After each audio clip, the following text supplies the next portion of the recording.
پھر اس کے بعد فضائل اور خصوصیات ایکچوئل جو بات پوچھی جا رہی ہے اس پر آ جائیں کہ سورۃ بقرہ کے فضائل کیا ہیں۔ سب سے پہلے تو سورۃ بقرہ اور سورۃ آل عمران دو کنزیکٹیو صورتیں ہیں اور یہ کافی طویل صورتیں ہیں۔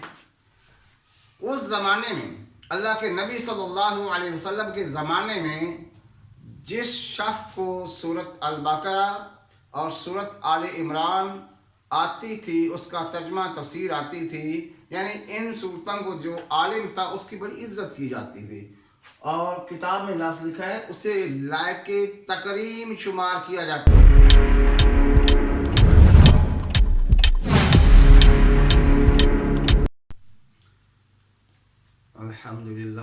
الحمدللہ حمدا کثیرا طیبا مبارکا فیہ، اللہم لا احصی ثناء علیک انت کما اثنیت علی نفسک، اللہم صلی علی محمد النبی الامی وعلی آلہ وسلم تسلیما کثیرا کثیرا۔ ڈیئر آڈینس، السلام علیکم ورحمۃ اللہ وبرکاتہ۔ میرا نام ہے نظر محمد، میں اسلامیات اور ترجمۃ القرآن کا ٹیچر ہوں۔ سورۃ البقرہ کویسچن نمبر 1 اس پر ایک لیکچر ہو چکا ہے۔ آج ہم کویسچن نمبر 2 پڑھیں گے۔ کویسچن نمبر 2 ہے سورۃ بقرہ کے فضائل اور خصوصیات۔ اس کویسچن کو آپ نے کیسے بنانا ہے، یہ آدھا کویسچن آپ کا پہلے سے تیار ہے۔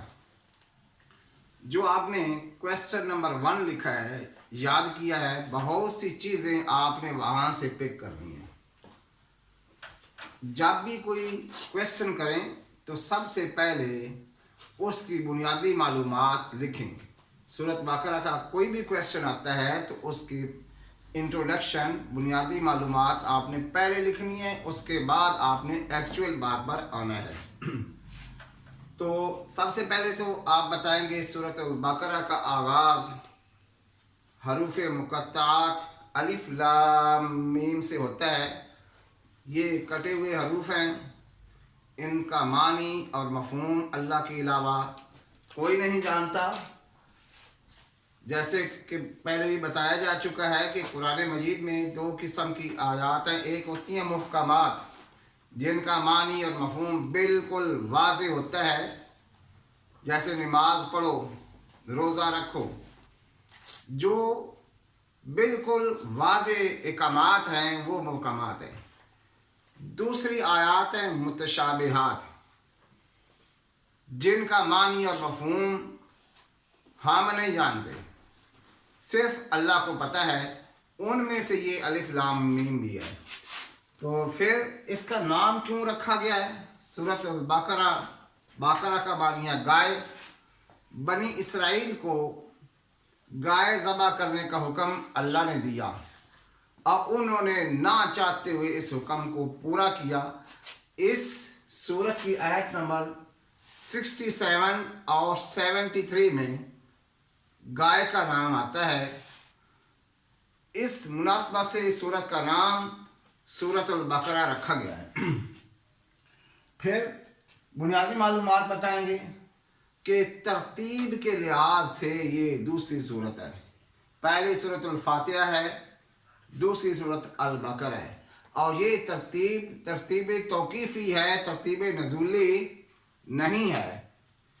ترتیب توقیفی کے لحاظ سے اس کا دوسرا نمبر ہے اور یہ طویل ترین مدنی سورت ہے۔ قرآن مجید کی سب سے بڑی سورت سورۃ البقرہ ہے۔